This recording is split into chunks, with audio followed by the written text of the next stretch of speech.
Easy रहेगा कि सिक्का उछाल उछाल के बच्चों को सिलेक्ट कर लो, कम से कम फेयर भी होगा और उससे एक्चुअली में थोड़े तुम्हारे पैसे भी बच जाएंगे बच्चों। इस वीडियो को पूरा अंत तक देखना कि यूपीएससी कर क्या रहा है। और ये यूपीएससी नहीं कर रहा है बल्कि हर छोटे से बड़ा विभाग कर रहा है जो पेपर बनाता है। जैसे भी आपने यूपी होमगार्ड का पेपर देखा था, आपने यूपी एसआई का पेपर देखा था, अब आपने यूपी पीसीएस का पेपर देखा था, फिर आपने यूपीएससी का पेपर देख लिया अब कि पेपर का नेचर क्या जा रहा है। मतलब ये लोग ये चाहते हैं कि अधिकारी का बच्चा ही अधिकारी बने, नेता का बच्चा ही नेता बने। बाकी जितने भी लोग हैं ना, और मैं उनको भी कह रही हूँ जो सरकारी नौकरी में छोटे छोटे से पदों पर बैठे हुए लोग हैं ना, मैं इनके लिए भी कह रही हूँ कि भाई तुम भी आम आदमी हो, तुम्हारी औलादे भी भारत के अंदर रहकर सक्सेस नहीं हो पाएंगी, है ना। तो गुमान में मत रहो, घमंड में मत रहो, क्योंकि तुम्हारी कोई औकात नहीं है।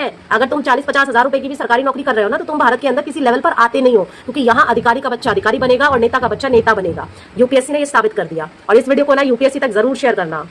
यूपीएससी ने आज यूपीएससी का प्रीलिम्स कंडक्ट किया था सिविल सर्विसेज का 24 मई 2026 को। ये सेक्शन डी है। मैं से कुछ क्वेश्चंस दिखाता हूं, मुझे इसके कुछ सेंस बता देना। ये लोग पेपर करने के लिए बैठे हैं जिंदगी बचाने के लिए। इससे बड़ा लक का पेपर कोई नहीं हो सकता, इससे ज्यादा टाइम भी बचेगा। ये क्वेश्चन देखो, जरा सॉल्व करके बताओ। जरा इसको बताना। Look at the hilariousness. United Nations oceans की कॉन्फ्रेंस हुई थी जून 2025 में फ्रांस में। Food and agriculture organization of United Nations ने डेमोंस्ट्रेट किया कि मरीन और ओशियन इश्यूज पे, सस्टेनेबल फिशरीज पे। नाउ कौन सा कॉम्बिनेशन था 4 बेटर्स में? अब देखो क्या कर रखा है। बेटर प्रोडक्शन था, better nutrition, better environment, better ocean. अगले में बस एक वर्ड चेंज कर दिया। पहले 3 से में सिर्फ लाइफ, उसके बाद यहां पे हटा दिया प्रोडक्शन की जगह कोरल रीफ, यहां पे एक एस्चुरीज। भाई ये कोई सॉल्व इक्वेशन हुआ? इसको कैसे करेगा बच्चा? पूरे साल भी पढ़ लेगा तो इसको नहीं आंसर कर सकता। अरे ये आयु भाई, ये तो ट्रिक खेल रहे हो तुम। आंसर कर रहे हो, चारों याद हो जाने चाहिए। और ऐसा ये 50 ऑर्गेनाइजेशन है, उनके गोल याद करो और they are just playing with one single word. You are not actually testing. तुम लग टेस्ट कर रहे हो सबका। ये क्वेश्चन देखो। X born in UK was conferred the Nobel Prize in 2025. He was a professor in American University when this prize was announced. Identify X. Answer है John Clark. इसको फिजिक्स का नोबेल मिला था। अरे ये पूछोगे ना, फिजिक्स का मिला, केमिस्ट्री का, इकोनॉमिक्स का, पीस नोबेल किसको मिला? X। अब ये पूछ रहे हैं ये लबाटा पैदा कहां हुआ था और अभी जब नोबेल मिला था तो पढ़ा कहां रहा था। मतलब कि तुमको किस क्या बायोग्राफी लिखनी, उसका क्या गद्दांश लिखा है यहाँ पे? ये क्वेश्चन देखो, इस क्वेश्चन को देखो भाई। ये कोई क्वेश्चन हुआ? इसको सेंस इसको सॉल्व कैसे करेगा बच्चा? 46 डिग्री के टेंपरेचर में बैठा हुआ। उसके बाद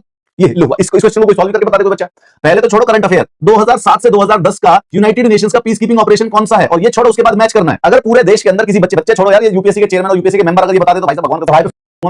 जितना भी डिफिकल्ट पेपर होता है, जितना भी अब्सर्ड आर्बिट्री पेपर होता है, लक फैक्टर बढ़ जाता है। बच्चों की 2-2 साल की मेहनत खराब हो जाती है, क्योंकि इस क्वेश्चन को कोई करेगा। तुमने सिलेबस में लिखा हुआ है जनरल नॉलेज, ये जनरल नॉलेज है। बता दे जा, तू बता दे, है तुम में से कोई टॉप का पूरे यूपीएससी सेंटर में बैठा हो, किसी भी खच्चर के दिमाग में आंसर आ जाए तो कभी जिंदगी में क्या चेक किया इसे तुमने? कौन सा चतुर आदमी चुन लिया तुमने इसके अंदर? यार ये क्वेश्चन को करेंगे कैसे? इसका सेंस कैसे बनेगा? How does one prepare for it? Do you syllabus recommend करो ना तुम? पता है सिलेबस में क्या लिखा हुआ है? Current affairs, polity. ये वर्ड लिखा हुआ है पॉलिटी, कुछ भी पूछ रहे हैं। पूरा का पूरा इंडियन पीनल सेक्शन, भारतीय न्याय संहिता का जो चेंज होता है, एफआईआर का पूरा प्रोसेस पूछ लिया। क्यों? क्योंकि इंडियन पॉलिटी शब्द इन्होंने यूज कर रखा है, तो भारतीय न्याय संहिता पूछ रहे हैं। लोग बच्चों को नहीं पता यार, क्या कर रहे हो तुम लोग? ये क्वेश्चन बताना जरा, किसी के बस की हो तो यूपीएससी के अंदर चेयरमैन। अरे चेयरमैन साहब तू बता दे।